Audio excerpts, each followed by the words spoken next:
Hello, hello, hello. Good evening, good day, good morning, good whatever the time is where you're watching from. It is wonderful to be back. My name is Nathalie, and I'm an ex-photographer from Johannesburg, South Africa, and I am super excited to be here. Wherever you're watching from, it is wonderful for you to tune in. I'm super excited to be back again to our second episode of SOOC, our straight out of camera live streaming show. And we have a wonderful program for you this evening. I can't wait to get to the rump of the show where we will be looking at some images. In case you are tuning in for the first time, we launched our show last month and had a bit of an overview. I shared with you guys that I have a series called Tame Your Fujifilm, and the background behind it is really that I am very passionate about photography.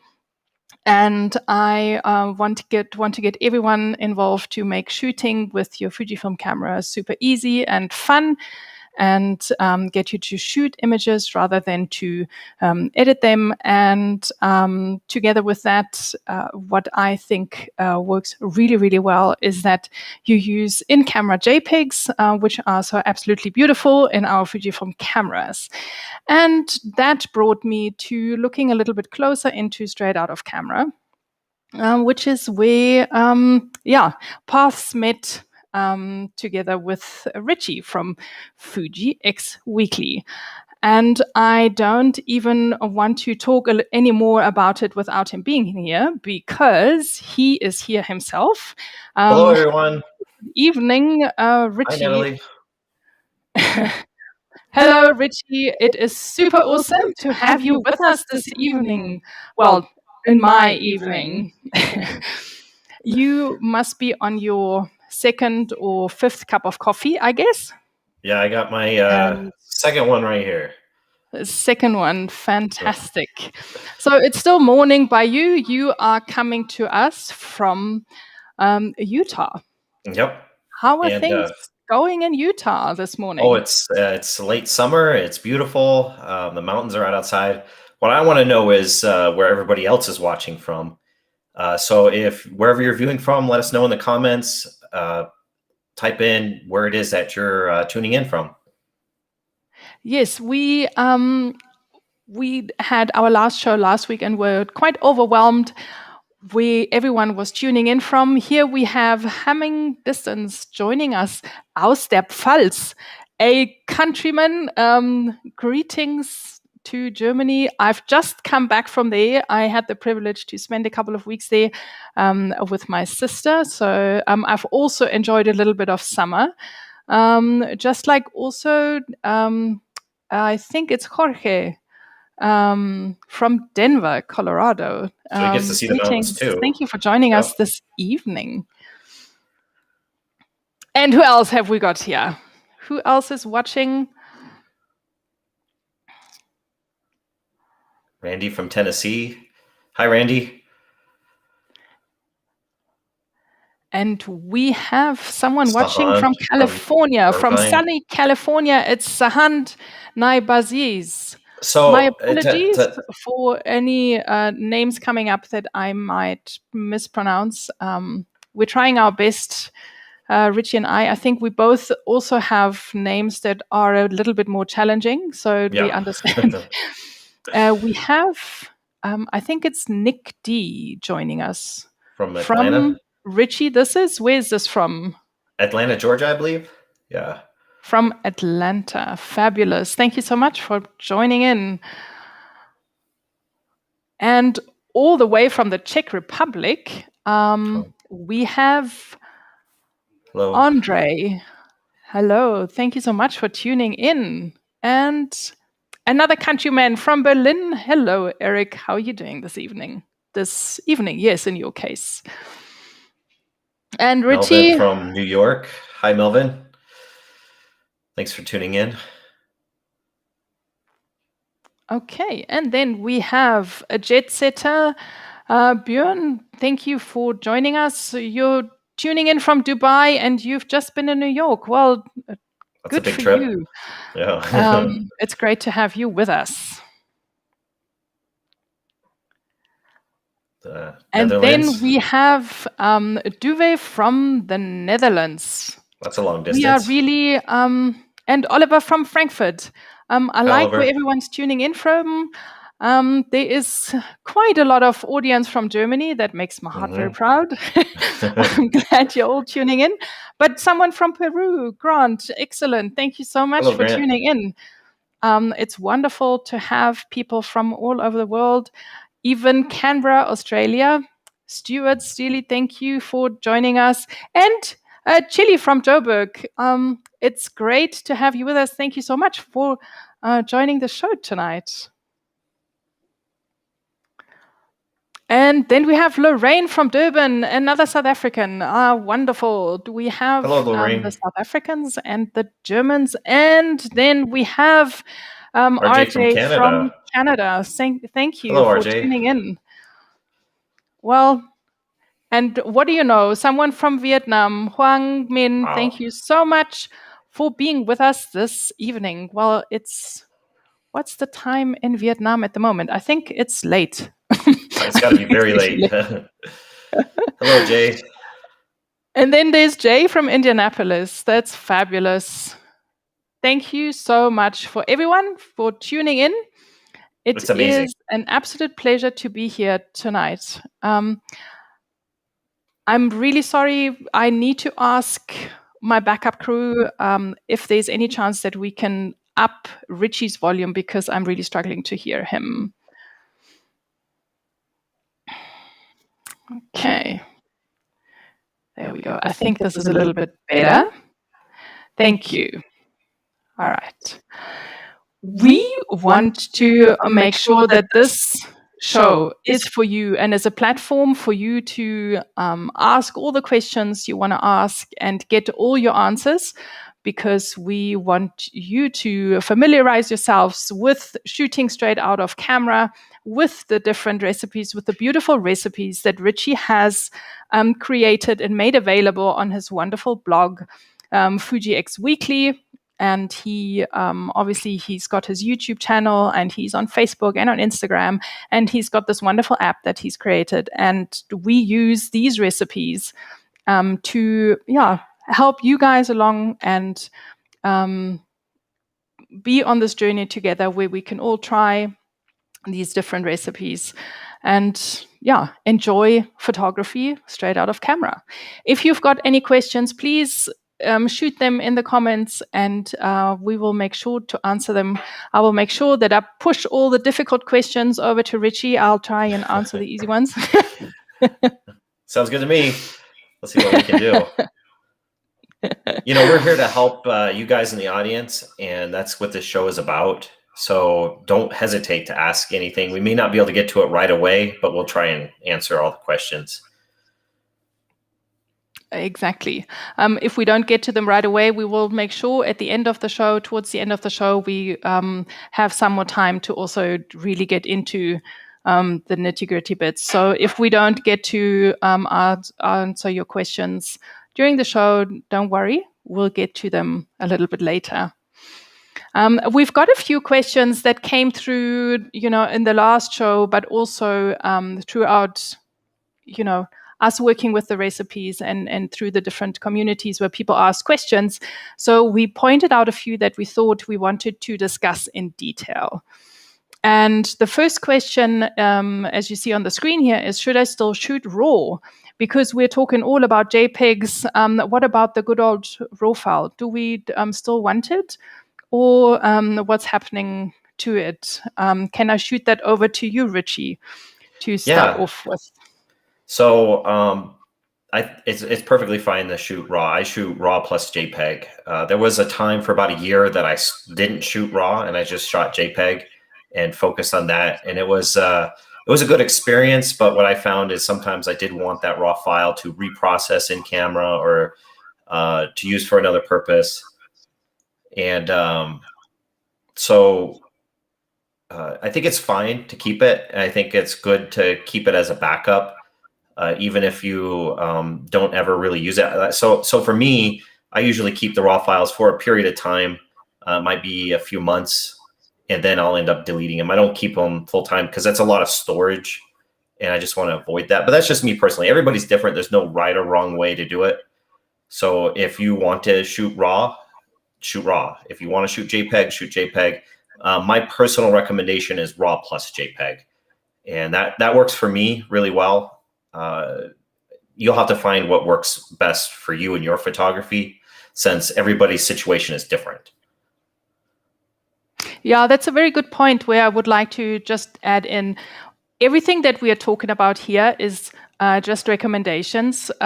We don't have the authority on any of this. It's Ritchie obviously has a long history in working with shooting straight out of camera and with JPEGs. But you can experiment with it and you journey along and you find that way that works best for you. The idea, obviously, behind these recipes is that you shoot JPEG because we want those JPEGs that the camera produces because they will look the best.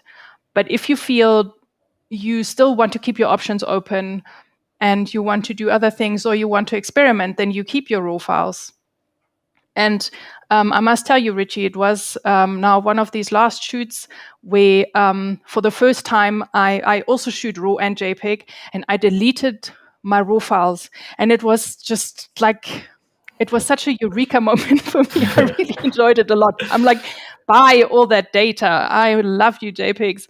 It was liberating. It was really it's nice. A lot of storage when you just over years of compounding images, by the time you have 10,000 raw files stored on a computer somewhere, that's a lot. And it's like, what are you going to do with them? Maybe someday later you might reprocess them or rethink them, but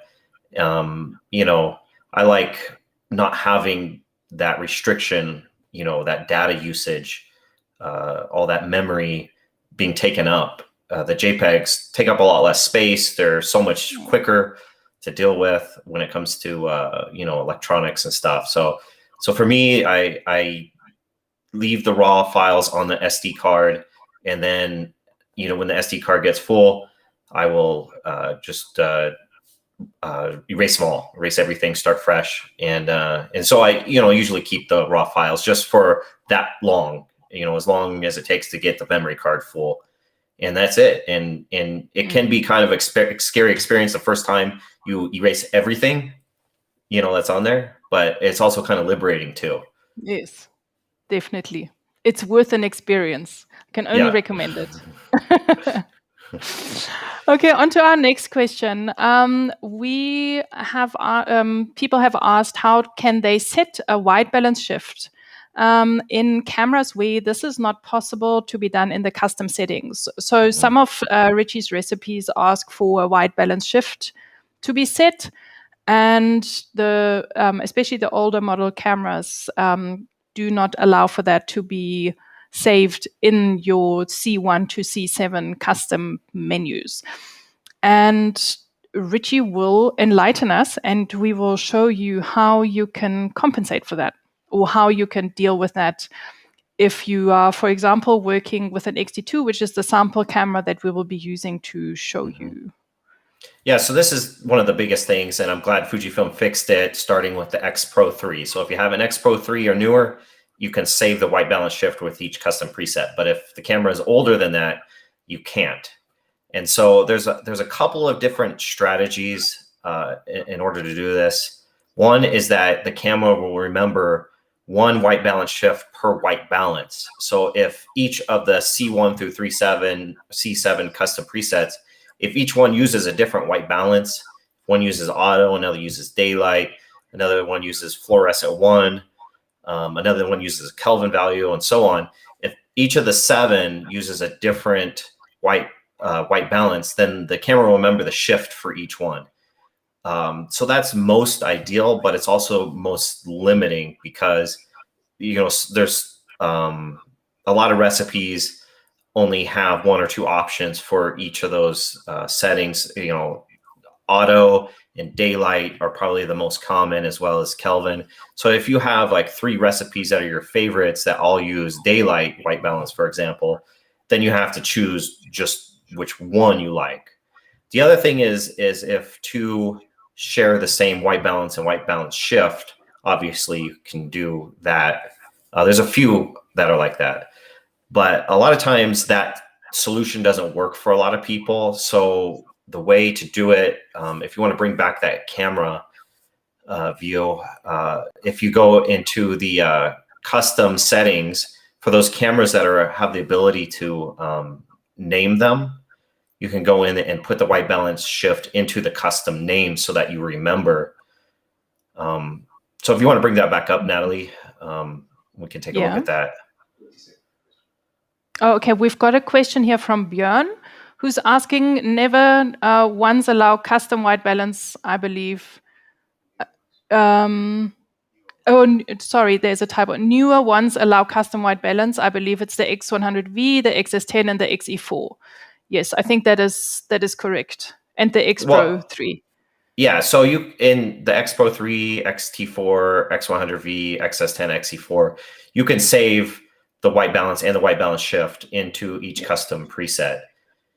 And the cameras that are older than that, you can't. There is in all the cameras, there is a custom white balance option. There's usually 3, but those are a custom measurement. So you can do that if a recipe, for example, calls daylight. You could go out in a typical daylight situation, take a custom measurement, and that's going to be the same as using daylight. So you could do that, for example. Okay. Björn obviously has got it figured out. He underlines what you just explained, that the white balance shift goes into the name of the recipe, which is then the reminder that you need to set the custom white balance. Yes, and that's probably the best solution. That's the I think that's the easiest way to do it.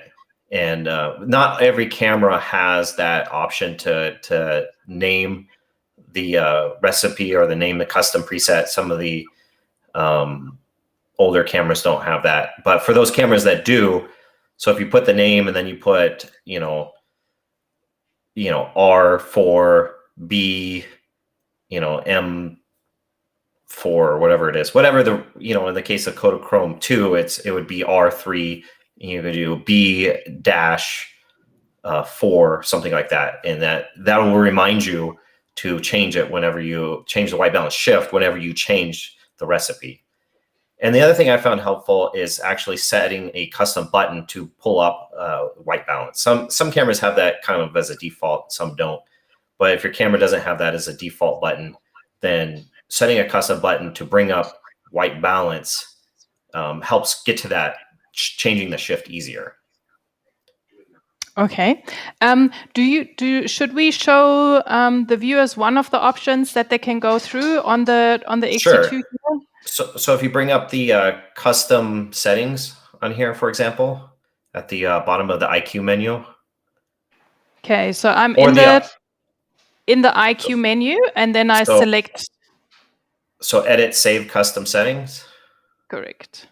And so the other way you can get to this is if you hit the Q button, and it'll bring up the Q menu, and then you press and hold the Q button. It'll also bring up this menu just like this. So each of yours are set custom 1, custom 2, and so forth. So if you were to arrow over to the right, and let's say you set this up to how you wanted to save it, and then I believe at the bottom is how on the on this camera where it's at for setting the custom name. Edit custom name. And so if you put K64 or K2, because this is Kodachrome 2, let's say you set Kodachrome 2 up, you could put K2, and then you could do space. So the arrow to the right. Oh yeah, right there. Based on how quick I can type on this keyboard. So then you could do R. You could do R3.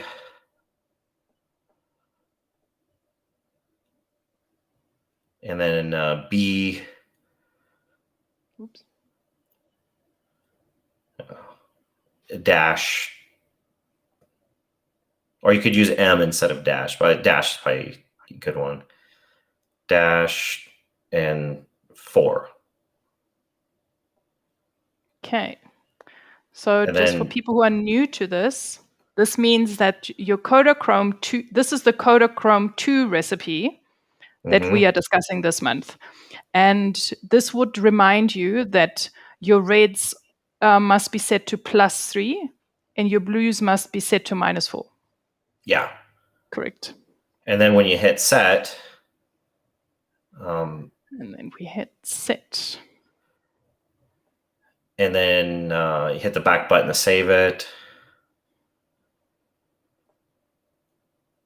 Hit OK. And then there it is. And then you have that reminder of what you need to change the white balance shift to. Fantastic. I like that. And for the cameras that you can't name it, then you can always reference whenever you change recipes. You can always pull out the Fuji X Weekly app, find the recipe in there, and reference it that way. That's an alternative option. Okay.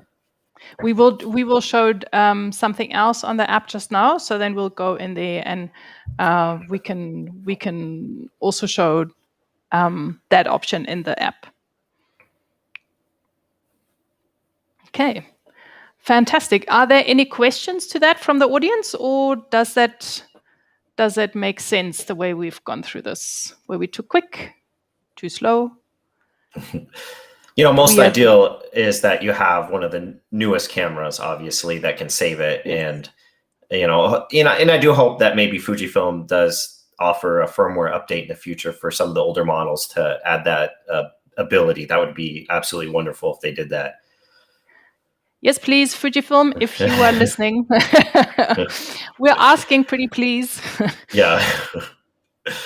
Okay, we've got a question from Duvet. The person is asking, maybe Fujifilm is watching as well. Do you think classic negative will come to the X-T3? I think we're all hoping. Maybe we can all group together and send group vibes into the universe.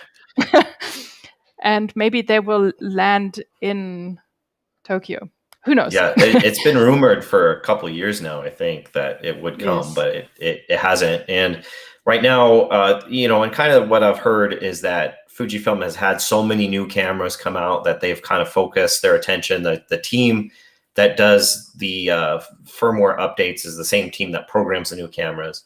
So their resources were drawn to programming the new cameras. But now that there's a little bit of a break in new cameras, I'm hoping that they'll have a little more time to focus on firmware updates, and maybe before the newest camera comes out, maybe they'll be able to put that update in there and get the classic negative to the X-T3 and X-T30, which both really deserve it. That would be absolutely fabulous. Well, I hope you are right, and I hope your sources are correct. There's some love coming to that's to my wife. Fuji X Weekly. Good support. Thank you for tuning in, Amanda. It's wonderful to virtually meet you. And then we have Nick, who says, I have found that if you use a color card to set your custom white balance based on the lighting condition makes a difference. I use that with the recipe. Yeah, that's a good solution. A little more technical.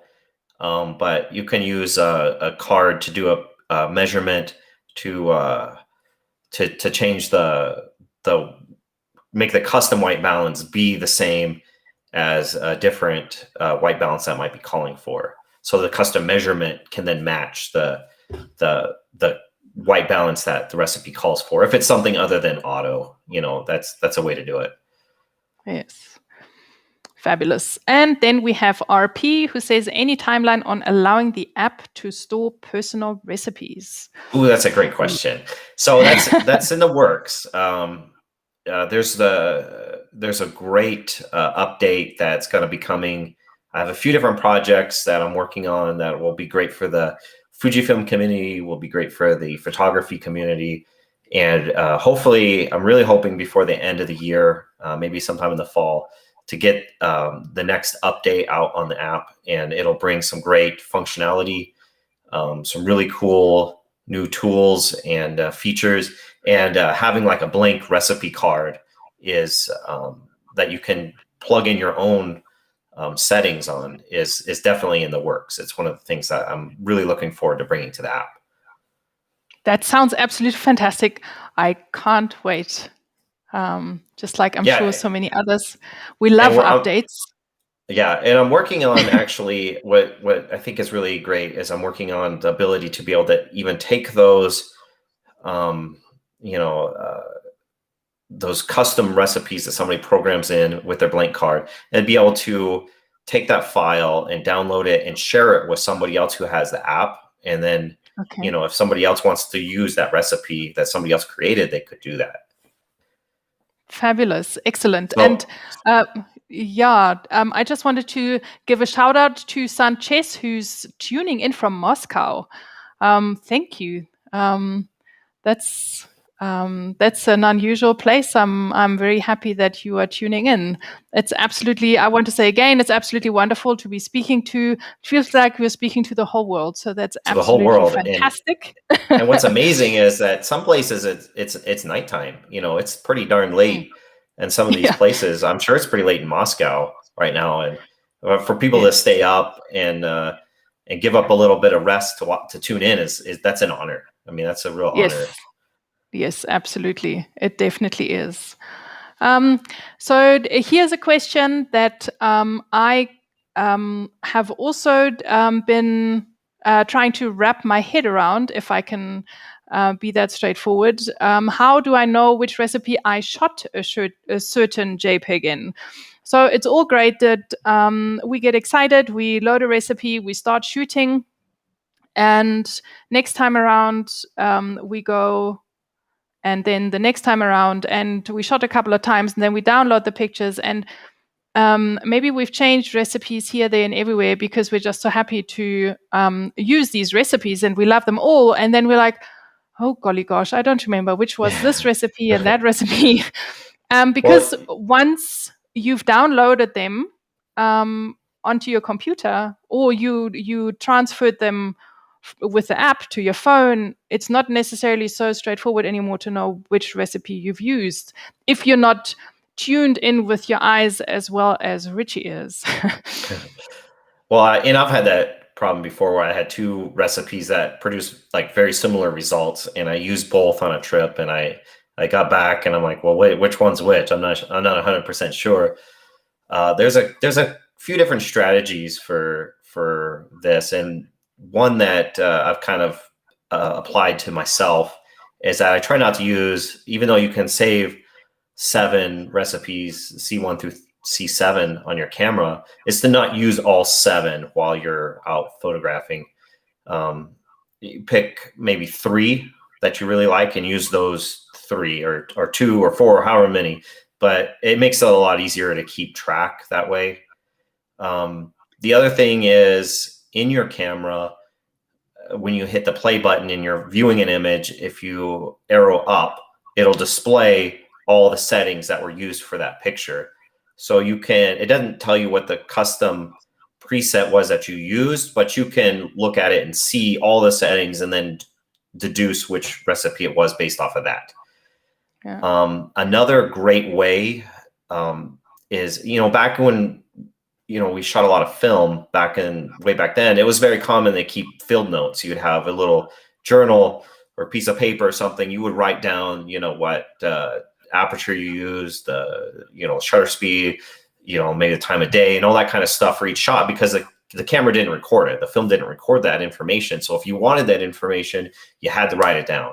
And so within the app, there's a notes field underneath every recipe. So a great way to keep track is to use the notes. So you can click in there. You can type what day it was, even what time, what frames you captured, and just type it all in. And that's a great way to keep track, not just of what recipe you use, but any information that you want to record. You can type in there. Yes. While Ritchie is speaking here, I'm having fun on the live screen on my phone. So if I can just have that big again in the screen. So this is the app here. This is from my phone directly. This is the Kodachrome II recipe. And if you scroll down to the bottom of the page, there you see a notes field. And this is where you can write down what images you shot, what day, probably before you head out, and then you can make all the notes that you like.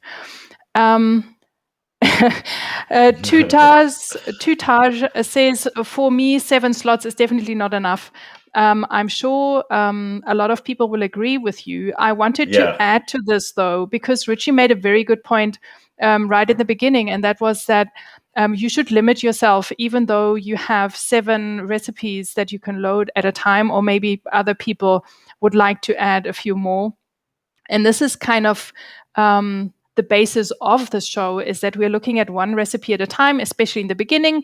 If you're not familiar with shooting straight out of camera, or if you're not familiar with different recipes, that you get tuned in, you get used to it, and you shoot with one recipe at a time, to also understand what this recipe is really good for, what it lends itself, where it shines the most, and then to slowly get a feel for which situations you like what recipes in.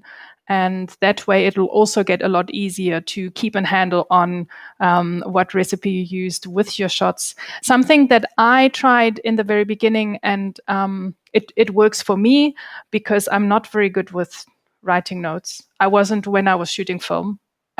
I never knew what I'd done after I received my RAWs back.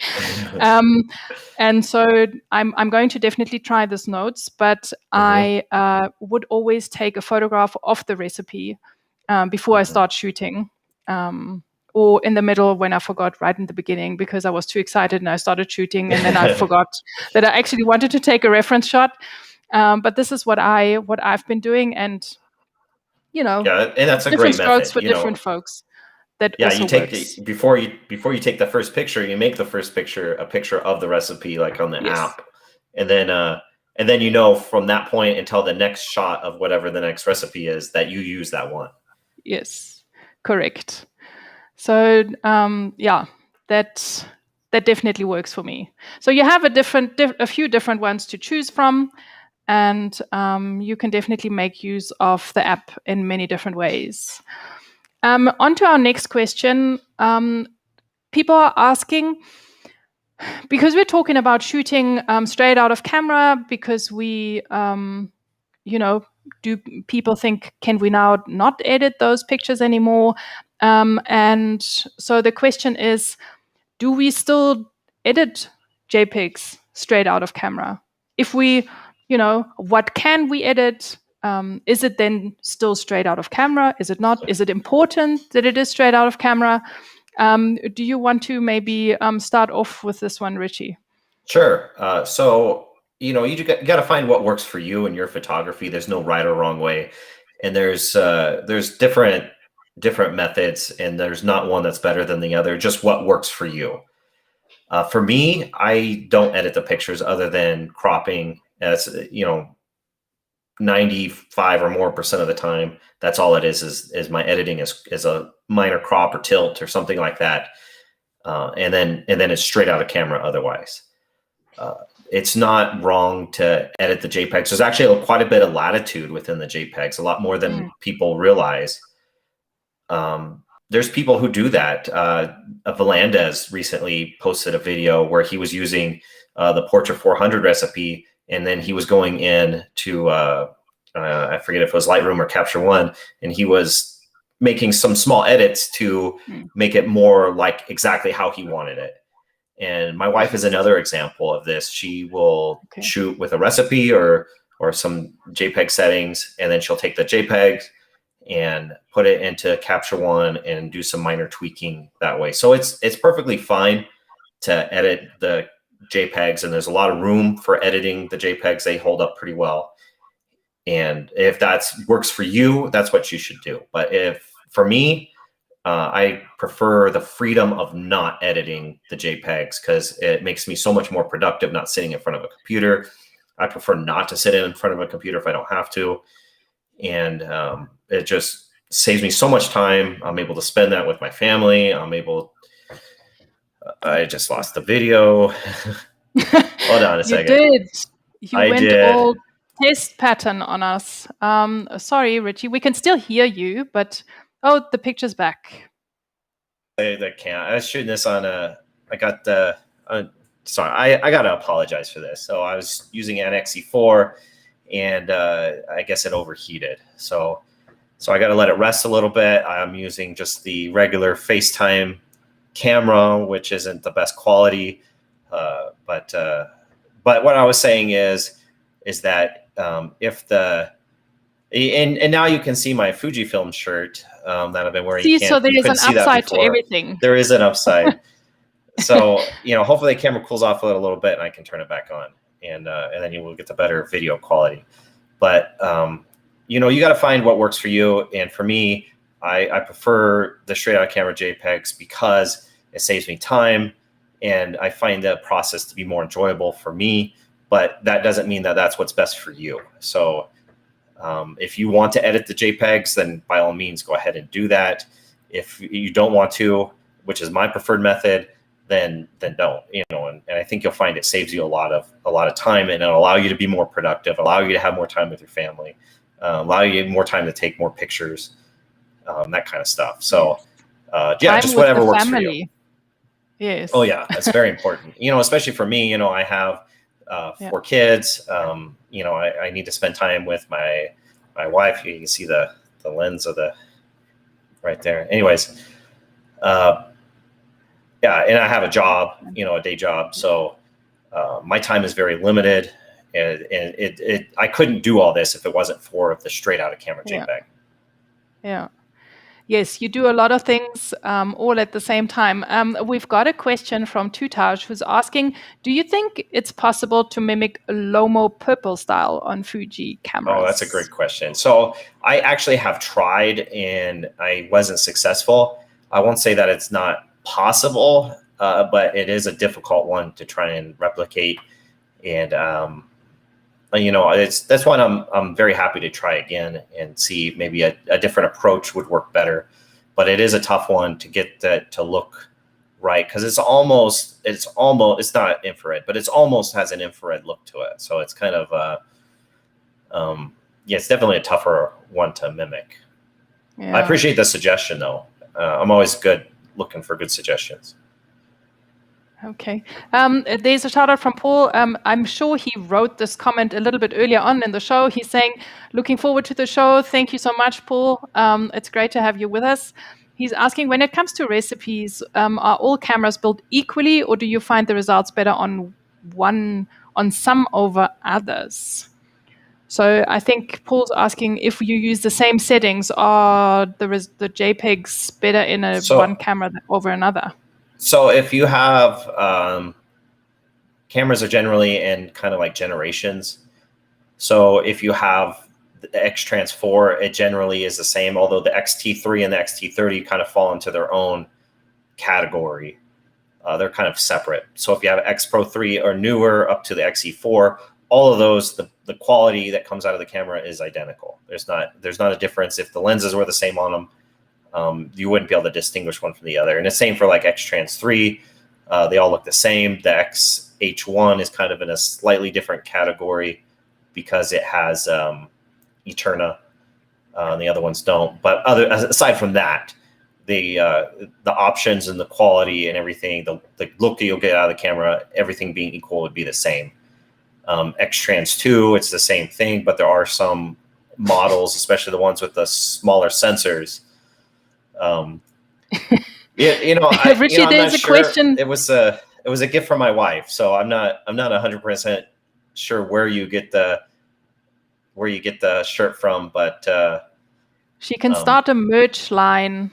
Yeah, gotta get that merch. So in the last show, and you couldn't see it because the camera worked the whole show, was that it was actually a Fuji X Weekly shirt that my wife had made, and she likes to do like that kind of stuff, and she actually kind of graphically designed it and printed it herself, and it was really amazing. And I kind of wish I was wearing that one today because it was so nice. But we will do that in the next show. We will want to see it, so you'll have to show us in the next show. Okay, I'm gonna see if I can't get this to work now. So I'm gonna see if it's pulled off enough to. While you're doing that, Richie, I'm just going to quickly let people in on what the show is actually all about, even though we've been talking for a long time already. But we just wanted to recap in case people haven't seen the first show. We wanted to let you know the thought behind our show is that we look at one recipe per month that Richie has created in his Fuji X Weekly blog. And we really work with it, we explain it, and then we ask everyone to work together to shoot with the image, with the recipe, and upload your favorite ones to a link that we share, so that we can then see what you come up with. We can exchange experiences, how everybody thought this recipe was, what they particularly liked, maybe struggles that people had. And so we can all grow together in this journey in creating fabulous JPEG straight out of camera. And what I really want us to get to, because this is really the heart of the show, is that we look at images. There were a lot of you who uploaded images, and I hope everyone's watching, so we can have a look at what people created with the Kodachrome recipe, and then we can get to some question and answers later towards the end of the show. And obviously, not to forget that we have a lucky draw at the end of the show. If you want to, so sorry, Richie, I just wanted to quickly, before we get to the next slide, just remind people while this slide is on the screen, people can take a screenshot. This QR code takes you to the upload folder, and you have the link also shortened next to it, so you can keep that safe. This link will always stay the same, and you can every month upload your images to this folder, and then we can share them in the next show, and you stand a chance to win something. But I cut you off, Richie. You wanted to say something. Yeah, I'm just looking forward to seeing what everybody has done with this recipe, and that's what I'm most excited about, I think. Yes, I think so as well. So let's not delay this any further. We have been shooting with Kodachrome II for the last month. We discussed details about it last month.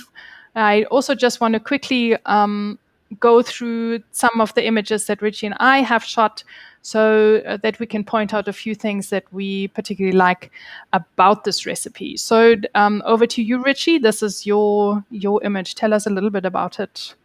So it's a simple, sign, and photography doesn't have to be complicated. In fact, sometimes when you make it more simple, you get a stronger image. And so it's a man with a bicycle above his head. I don't know what's going to happen with that bicycle, if he's thinking about it or if it's about to fall on him or what, but I find it a little bit comical. But what I like about what the Kodachrome II recipe does is the blues. I mean, the blues are just so wonderful. And I guess the thing to remember about Kodachrome, the film, is that there was 3 real eras of it. It was the early era, the middle era, which is Kodachrome II, from roughly 1960 to the mid 1970s is when that film was around, and this recipe is meant to mimic that. And then there's Kodachrome 64, which is what a lot of us remember Kodachrome being, is that 3rd era of it. So this is the 2nd era. It's a slightly different than the newer era, but it just, the way it renders blues is so nice. So it's perfect if you have a sky that has got just some cyan in it, some good blue colors, and it really helps that to look wonderful. Yeah, and we've got a few sky pictures coming up. Here is one of mine. It looks on the screen a little bit blown out in the clouds. I promise you the original isn't. But yeah, it's obviously not from here. I shot this while I was in Germany recently, and I just love the blues in the sky and greens, and how it just renders these kinds of images. Is just absolutely wonderful. So I really enjoy that. So this one is just a very simple picture of contrast, and that's essentially the picture's about light, and there really isn't anything else in there that is the subject. But the recipe's got like really great contrast to it. So if you have a dramatic lighting situation, it's a good one to choose. And that's what I think this picture demonstrates. Yes, definitely. And yeah, this image, I really like the colors. So all the tones are really subdued, and they are so moody, and I really, really enjoy that about this recipe. And and I chose this picture also because it just shows that it's a common scene in the kitchen. There's nothing fancy about this, just, daily life captured in an image, which is what I really enjoy. So this is the Taos Pueblo church, and it was photographed by Ansel Adams. One of his famous photographs was of this place.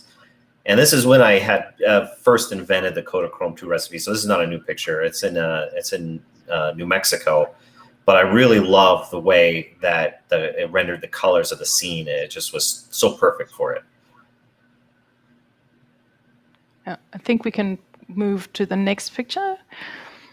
Here we go. And again, just colors that are like, to me, it's one of those images that really takes you back a little bit. This could have been created quite some time ago. It looks timeless, yet a bit retro. So I really enjoy this about this recipe as well. And I think this brings us to the end of our images. Paul's asking, how do you select which recipe to use for a given location? Yeah, that's a tough question. It's a great question. In film, you had to make those decisions before you loaded the camera. You had to think about how the conditions were going to be, how the lighting was going to be, and choose which film you thought would best match. And the great thing about Fujifilm cameras in the digital age is that you can switch on a dime. You don't have to take 36 exposures before you switch. But it's still, you have to make the decisions of what is the lighting, what are the colors, is this recipe going to match it? And the best way is to get experience with it. And that's what's great about what we're doing here, is that we're asking you to shoot with a recipe for a month. And that gives you the experience to know, when is this recipe good? When is it not? And then in the future, when you encounter a situation, you have that experience to know, oh yeah, that recipe is great for this condition. Or, oh, I tried it in a similar condition and it didn't produce that great of results. So a lot of it just comes from experience.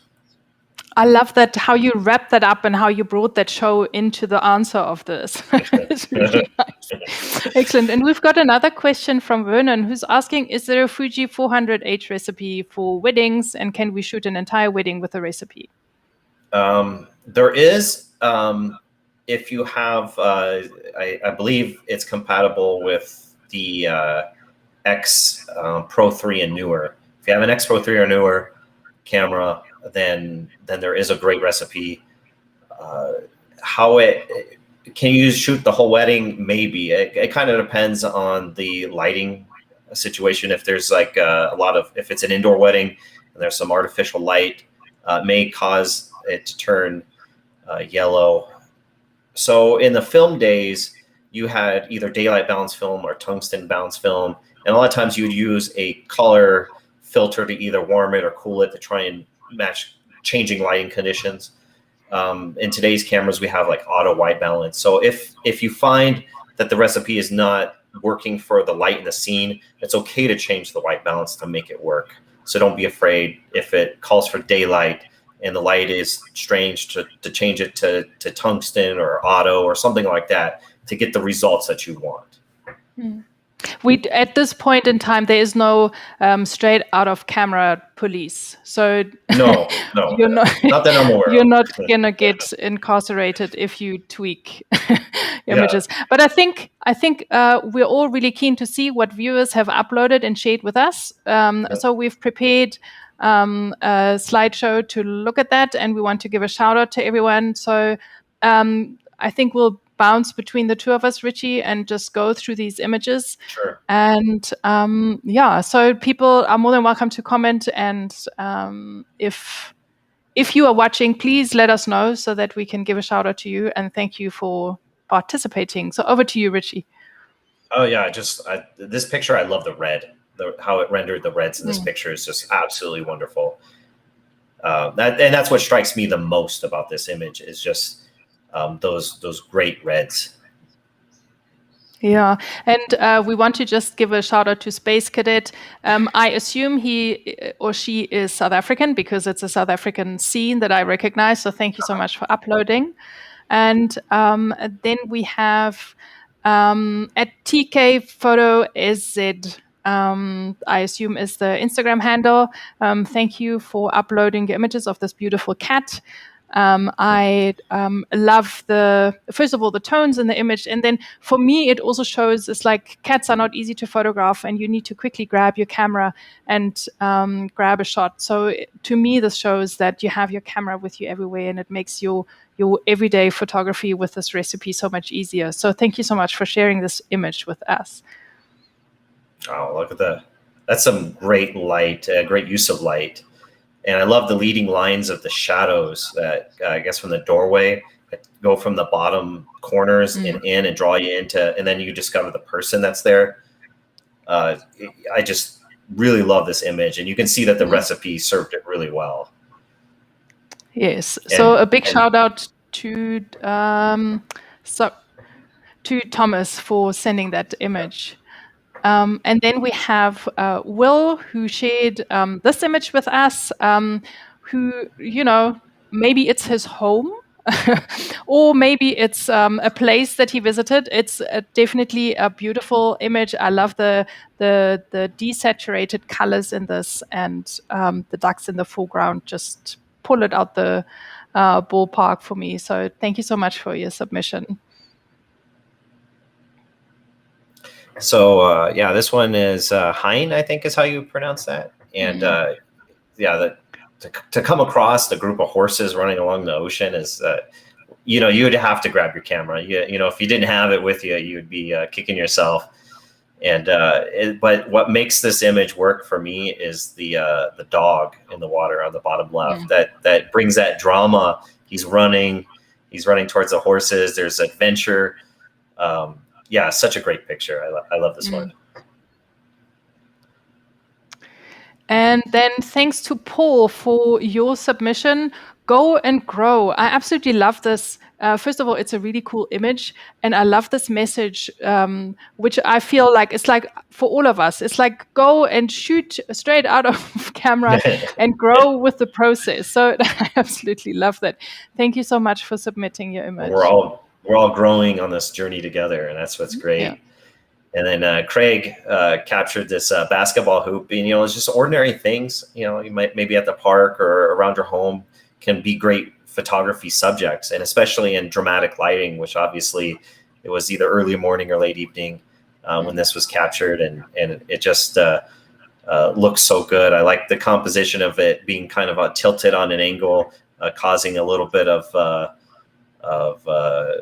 uncomfortableness or uneasiness about it, but it's just so good how the light is lighting up the basketball hoop itself. Yeah. And then we have a submission from Adnan. This image, I saw it and I was totally blown away by the fact that obviously this has been taken recently, but there is this timelessness about the picture that in this mood that it's shot, it could be, it takes me back into the 60s. I think it really is a picture that has this mood to it that could have been taken on film. So thank you. I really enjoy that a lot. Oh, and here we get the greens of summer that Paul Simon sang about when he was saying about Kodachrome. And I think it was this era of Kodachrome, the Kodachrome II era, that he actually sang about. And Andrew was able to get those greens of summer that Paul wrote and sang about in this image, and it really shows it. And then we have a submission from Walker. I absolutely love this mountain range. And again, I want to just say, in case this image is blowing out on your screen, it definitely isn't. I've seen it on the computer. It is a wonderful image. And I don't know where this is. Maybe Walker is watching and can tell us where he's taken this image, but it's a wonderful mountain range. It must have been absolutely spectacular being up there. So thank you for sharing. Then Stuart, a lovely day for Guinness. Yeah, I bet it was. It looks like it was. And, what's great, though, is the bird in this picture with all the colors in it and everything. The mural being colorful was a great choice to point your camera at.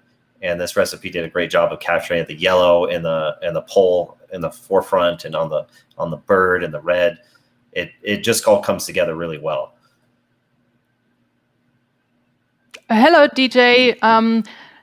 Thank you for sending your love from Baltimore. It's absolutely wonderful to have you with us. And even if I get ahead of myself, but I know that you've also submitted an image. So thank you so much for that already. And thanks for tuning in.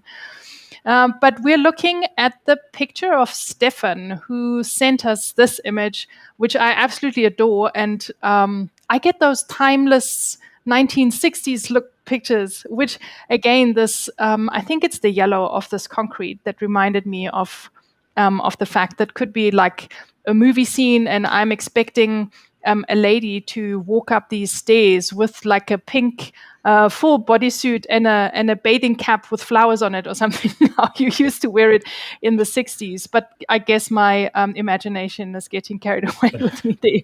But I absolutely love this image as well. Thank you so much, Stefan.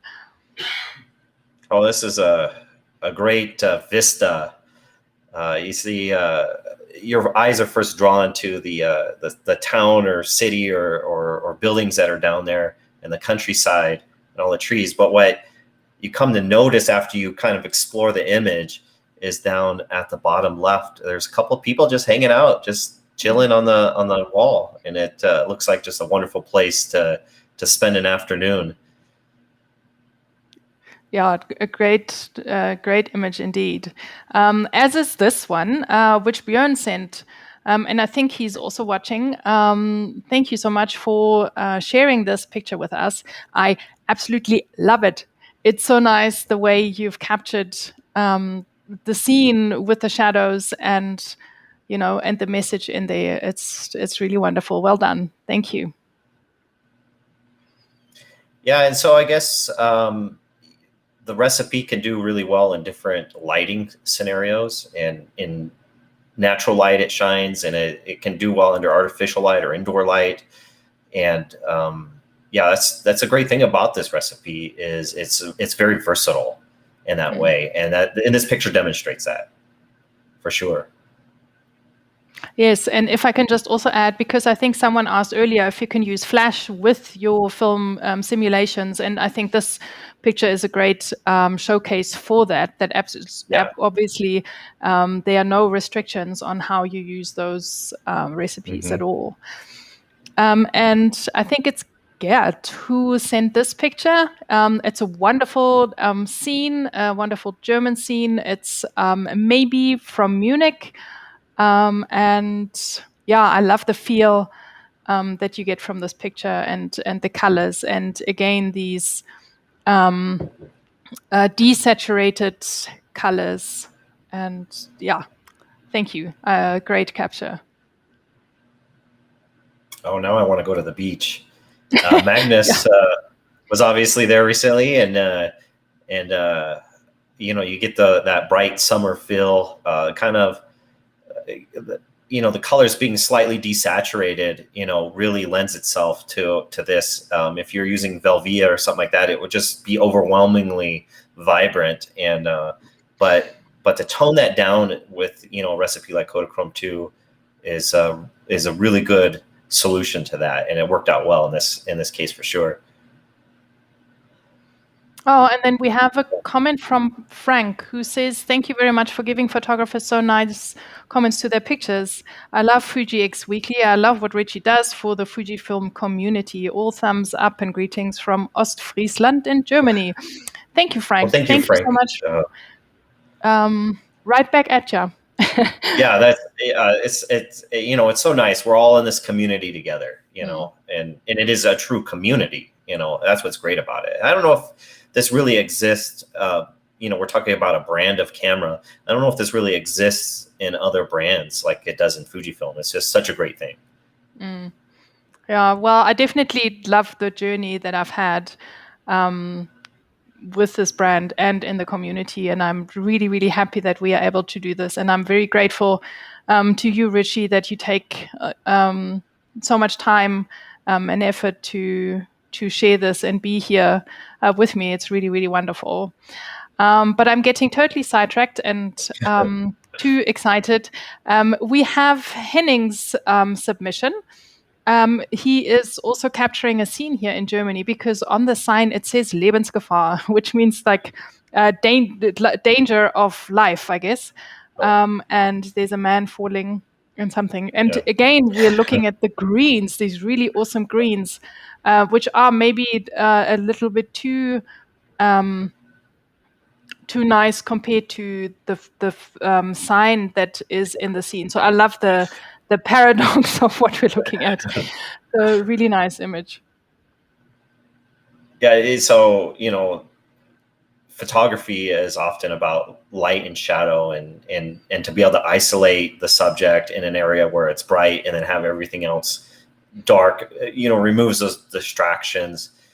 And so this is a really good use of light in photography, and the recipe lends itself being contrasty to making those blacks look black. So I'm probably going to mess up the name. Ionette. I'm not sure exactly how to pronounce that, but that, it's a great use of light. Yes, and more great use of light and shadow is in this picture from Ricardas, who submitted this very moody and this very not contradictory picture, but you have this very subdued cross on the one side and then the bright green plants on the other, and these spider webs. So a very, very interesting scene indeed. Thank you so much for sending this through. And DJ sent this picture, submitted this picture that's just got those blues in it. I love about this recipe, and I can't say that enough. That it does good for reds and yellows, but what I love the most is the blues, and that's what you get here is the blues and a little hint of yellow on the low light on the bridge, and it's really nice. Yes. We love the blues, and we don't stop there because we have more here. The blues and the green of the ocean. And again, it's a timeless scene that Stefan has captured here. It could be now, it could have been 20 years ago, or maybe 40. I think is really cool. And this cloud is just so ominous out there in the distance. Well captured. Well, that's so Kurt captured this image and submitted it, and that boot in the window is what to me makes this. Obviously, that's what he saw. It's very comical and just an ordinary scene. You know, people probably pass this 100 times. They don't think anything of it, but Kurt saw what was interesting about it and was able to capture it. And I love it. Yeah. And then we are looking at a picture from Vo. I'm not sure how to pronounce it. Sorry, we are trying our best. But since we are talking to the world, we have different names and different cultures. I think it's Vo Te Kiet, but I'm not sure. But we're looking at this plant in this pot, and this red really jumps out at you. So yeah, a really nice use of the different colors in this image as well. And here, Bokeh Obscura says, Ritchie said my Fuji camera collection was nice enough. Oh, okay. There is a story behind that, Ritchie. I was going to submit some photos, but after watching these, I was out of my league. No. You're definitely not out of your league. No, don't think that at all. Definitely submit, and don't be afraid of that. You're not out of your league for sure. So yeah, definitely submit a picture. Please do. And this is yours, Ritchie. Or this okay, is yeah. Dimitri, I think. Yes. Yeah. So you look at this. We talked about how sometimes it looks like it's from a different era. If the clothes were different, you would almost think that this was from a whole different year than 2021 for sure. Mm. And you just that vintage vibe just flows out of this recipe, and you can really see that in this picture. And talking about colors, I think it's Frick, but I'm not 100% sure. So forgive me if I mispronounce your name. I love having the blue, the green, and the red in this picture, and then a hint of yellow all in one. I absolutely love those tones, and my eyes keep bouncing around this picture. So yeah, really well captured. So this one was submitted by Thomas, and again, we got this great, highlight and shadow play. The capturing the drama of the scene here. It makes it interesting, and just those vintagey colors that just come out. It makes it look very Kodachrome-esque, like vintage Kodachrome-esque. Yeah, it looks great. Thanks, Thomas. Oh, yes, absolutely, And that brings us to the end of the submissions. I want to give a big shout out to everyone who submitted. I was completely overwhelmed by so many people sending through their pictures. So thank you. Also, some of you submitted more than one picture, which is obviously fabulous. And Ritchie and I are the great benefactors of that. We had a great look at all of them. Due to time, we can't share every single image. But if you submit images, we will definitely show at least one of your images that you share with us. We guarantee you that. And we don't want to stop you in sharing more than one photograph. It's great that you're so enthusiastic about this. But yeah, we see how we can maybe share those differently. And I want to echo that, it was so great to see everybody's pictures, and I am just very appreciative of everybody who did submit one and shared it. It was a great joy to be able to go through those. Yes, and talking about joy, I am overjoyed because we are throwing a little bit of Fujicolor into the mix. We have, as we have seen, a lot of us have mastered Kodachrome to the point that we've had a lot of fun using it, and I think it's time to move on to some other colors and experiment with Fujicolor C200. Mhm. And since we are speaking with the master here, I want to ask Ritchie if you can share a few thoughts on this recipe to give a little bit of background on this. Sure. So I didn't actually make this recipe. It was George Cody. He sent it to me. Well, he wanted to create this recipe, and he says, well, he made an attempt at it, and he said, well, I think this is close. And I said, well, maybe make these adjustments, and I think this is maybe a little closer. We kind of went back and forth on that, and then he did something that was really great, and he took a film camera and the Fujifilm camera and put them side by side, and he took pictures using the actual film, and then he took pictures with his Fujifilm camera, and then he went back through and very carefully and meticulously got his Fuji camera to match the results that he got from his film camera. And when he sent me the results of that, it was nearly impossible to tell which was which. It looks so close to the film. And if there's any recipe that maybe looks the closest, I get that question, what recipe is the closest to film? This one, it might be that one. This one might be the absolute closest. And he did such a great job of mimicking it with his Fujifilm camera. It's such a great recipe, and it's really an honor that he allowed me to share it and allowed me to put it on the website and the app and everything. So yeah, thanks, George, for all your hard work on this and for sharing it with the Fujifilm community. Yeah, it's a really, really good all-around recipe. It does have the limitation that it's only compatible with the XT4, the XS10, and the XE4.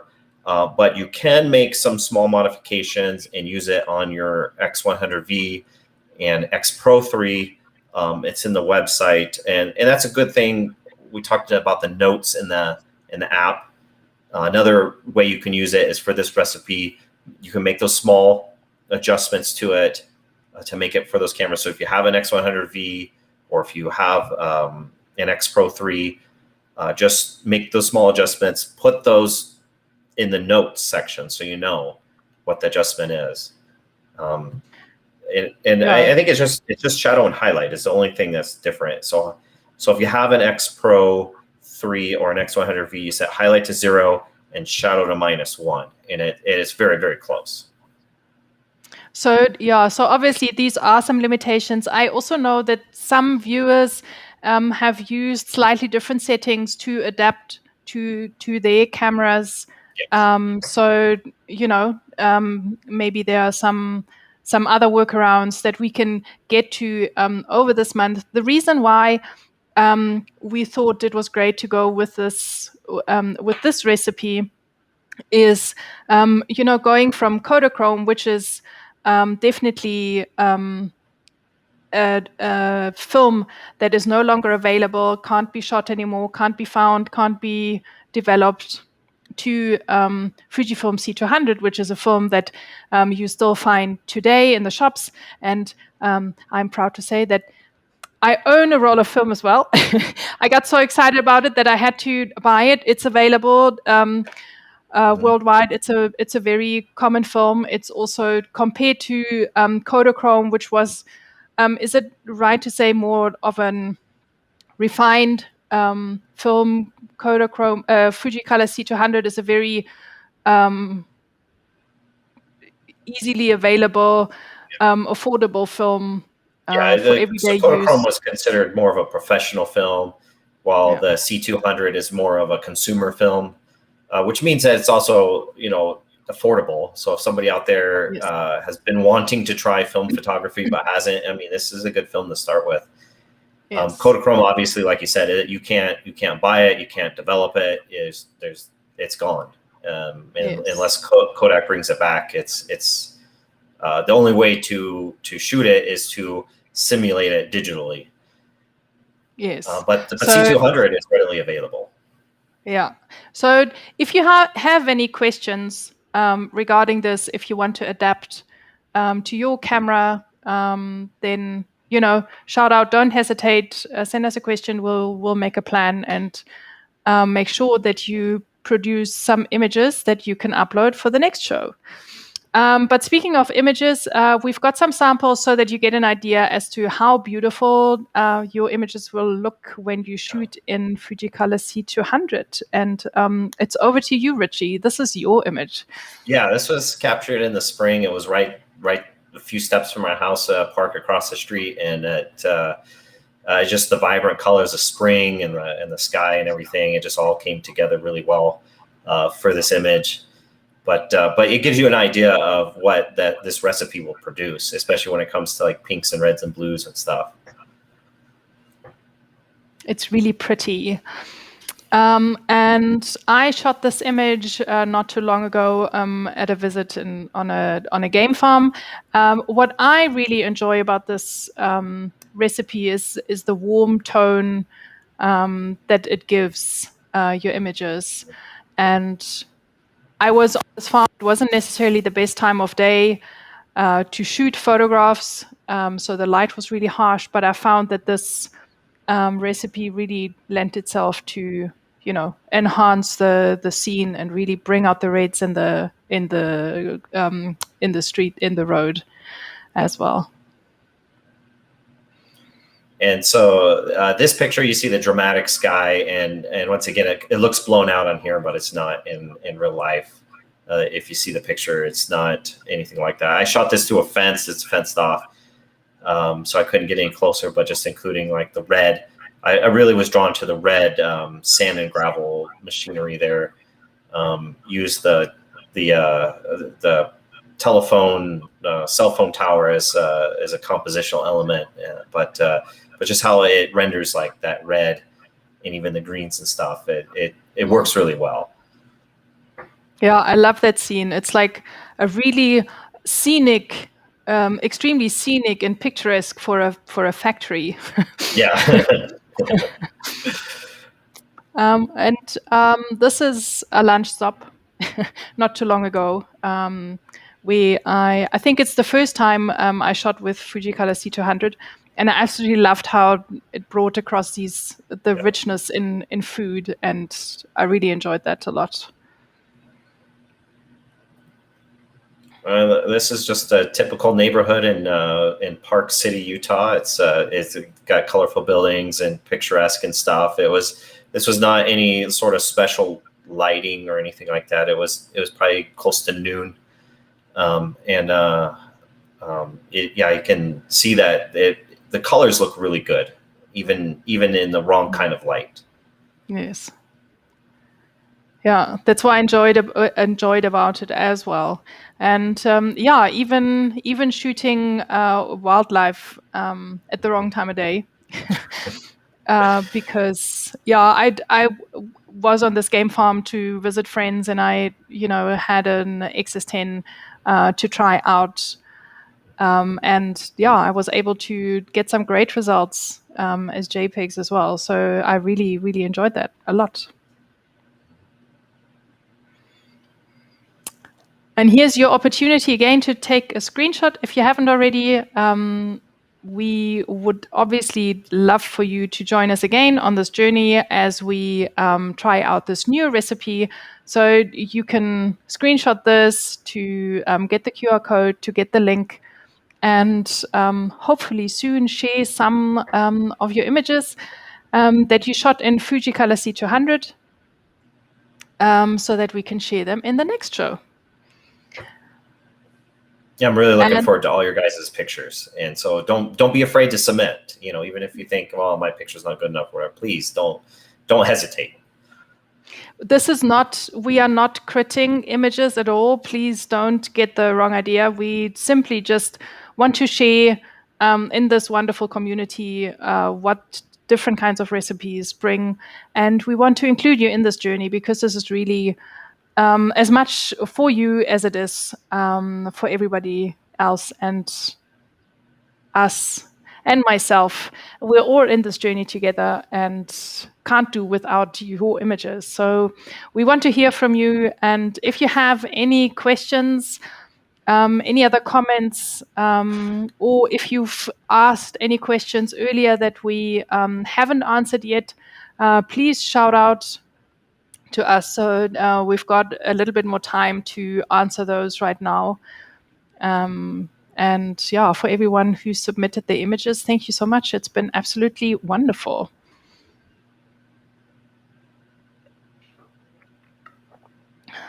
I'm not quite sure if we have any more questions. We are. Melvin is just tuning back in. Where do I submit? Thank you for asking again. Thank you for tuning in. Melvin, there are, we will share a link again. Here is the slide one more time. Thank you guys for going back on the slideshow. You can take a screenshot of this. The QR code will take you directly to a Dropbox link, or you can note down the link here in this image. It's a Dropbox link. We shared a different kind of a link before. If you have that upload link worked for you, you are welcome to carry on using it. But we've also now made available this Dropbox link that you can use, so you can upload pictures there. And yeah, we can't wait to see what you come up with. Duva says, thanks for showing my photo. Duva, thank you for uploading. Yes, thank you. That's what this show is all about. And we hope you enjoyed the results that you got with the recipe. Tuta is asking to give the link in a comment. We will definitely do so. Okay. After the show. We will make sure that we send a link where people, so that you can just click and get to the link like that. We will definitely do that. And then we have Boca says, are these submitted to JPEGs only? I feel like in RAW, you can tweak the color and other settings to where it's not a true simulation anymore. Thoughts? Yeah, I do think we've talked about this quite a bit already. We would like for you to submit JPEGs. But if you want for yourself, if you still want to change and tweak the image, you can do so. Just my personal thought is on tweaking color. We are all kind of looking at what kind of results you get with the recipes. So I feel we should all try to see what we get with the recipe first, and then you can share those images with us. If you want to tweak raw files, you're obviously more than welcome to do so as well. I don't know, do you have any more thoughts on this? Yeah, I think for what people submit, what we would really like is if it's the straight out of camera JPEG, or maybe just very mildly edited, but still the JPEG. And then for yourself and your own photography, if you want to take the raw and put it in Capture One or Lightroom or something and have at it, that's great. What works for you, but for the show, we'd really like it to be as close as possible to the straight out of camera JPEG. So hopefully that answers the question. Yeah, I'm sure it does. If there aren't any more questions, then I think we can move on to our lucky draw. We must say thank you to Ritchie for being so generous and to put up a subscription of 12 months to his Fuji X Weekly app.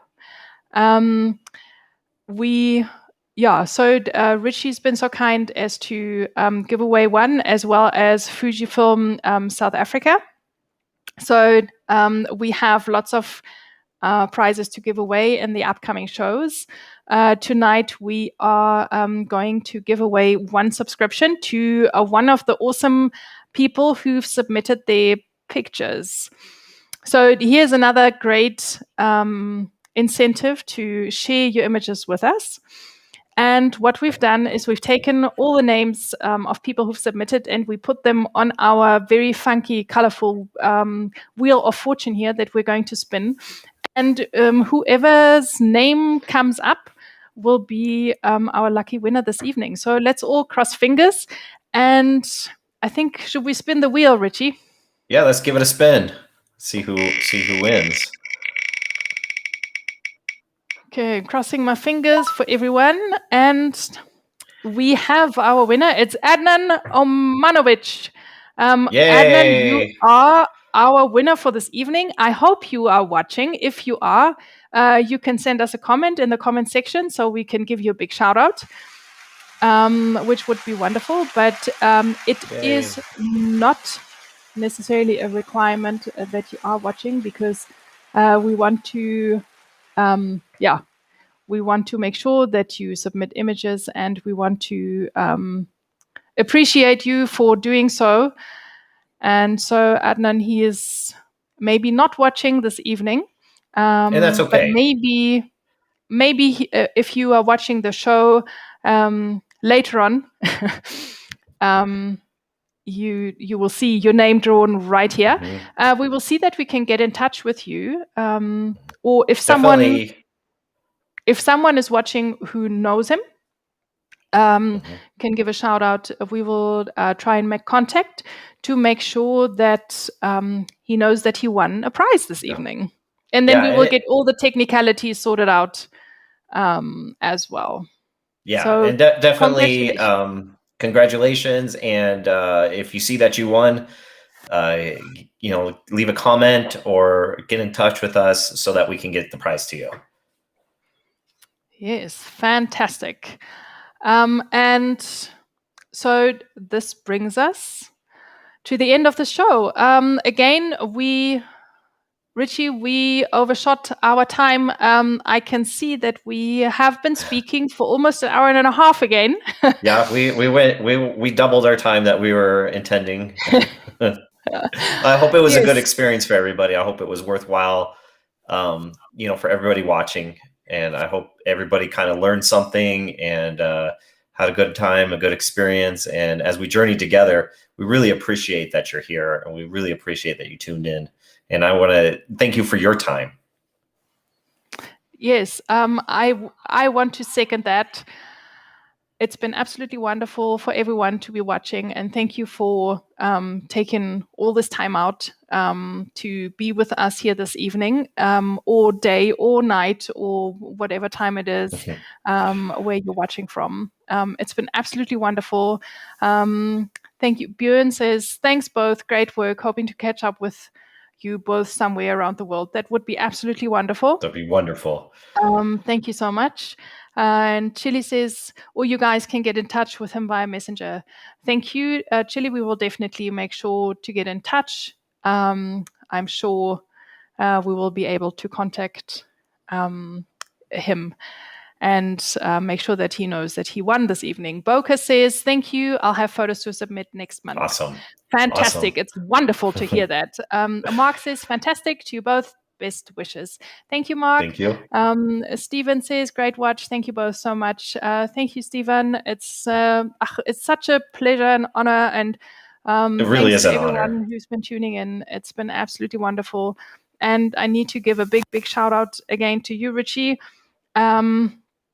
This wouldn't be possible if you hadn't done a lot of groundwork for many, many years.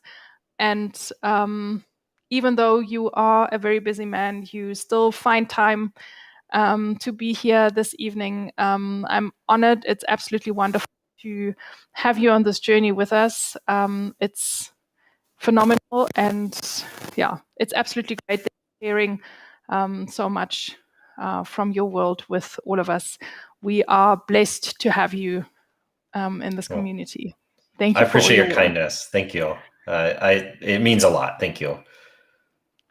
Fabulous. Well, then there's only one thing left to do, and that is to say goodbye. It's been wonderful to be here. I can't wait to do this again. We have our next show coming up in September. You can remember it's always the second Thursday of the month. We will be tuning in at 7 o'clock p.m. That is South African time. And it's been an absolute blast. Good night. Have a wonderful day. It's goodbye from me. Goodbye. Thanks, everybody. Appreciate it. Thanks, Nathalie. Thank you so much, Ritchie. Until next month. Bye.